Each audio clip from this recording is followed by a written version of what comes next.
Everybody, how you doing? Yesterday we had 35 to 65 and recorded 80-mile-an-hour winds, and lost our power. Got some limbs down, flipped over the grill. I'm using the truck's generator to heat up our coffee in the house today. Blew my fenders off the top of the container back there, and but to my biggest surprise was this morning I'd made a cup of coffee and was getting the extension cord out, and the 2012 Harley Davidson was flipped upside down in the garage, and I have no idea how it didn't hit the purple bike. I mean, it was like just a hair away from it.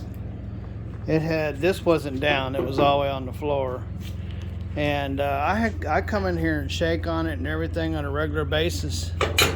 It was in there, in that vise.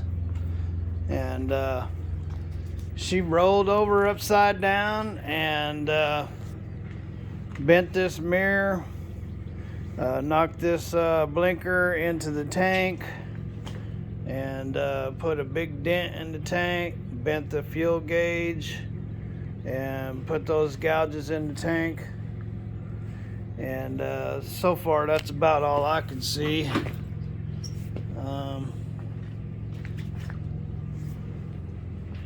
The front wheel was in that brace, so I don't know if it's bent or not. So, you know how insurance goes. If I turn it in insurance, it's $1,000 deductible. I'd probably be better off just to buy a new set of blinkers and a new fuel tank or something, or fix that tank and paint it. But anyway, so that was a shocker. You don't expect in a big windstorm to find something like that. I mean, nothing else happened in here. There's nothing hurt. Nothing's moved.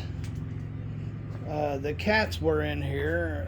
If the cats had anything to do with it, I mean, like I said, I would come in here and grab a hold of the handlebar and shake it back and forth just to make sure that it was good inside that lock on that bike table. But some way or somehow it got flipped over upside down.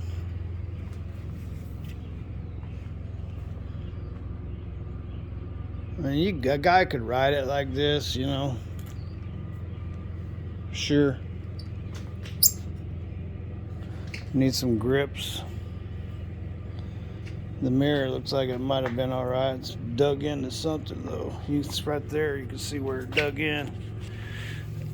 That mirror dug into the ground. Tore that off. This blinker's twisted. It doesn't look like I hurt it. I guess the most damage is right here on the tank. So it's not likely you'd ever be able to paint them flames back in there the way they did it, the Harley. So looks like she might get some tins repainted on her. This thing here has been messed up anyhow, that back fender. So I guess we'll be doing tins on this thing, right? Yeah, I can fix dents. A little bit of Bondo. That's a little deep there. I'll have to get in there and pop some of it out, I guess. And this gauge feels like it's the glass or the plastic's pushed up above the metal, so that's broken. And this one here is dented up pretty good too, so I don't see any other damage in here. Nothing fall on the Cadillac.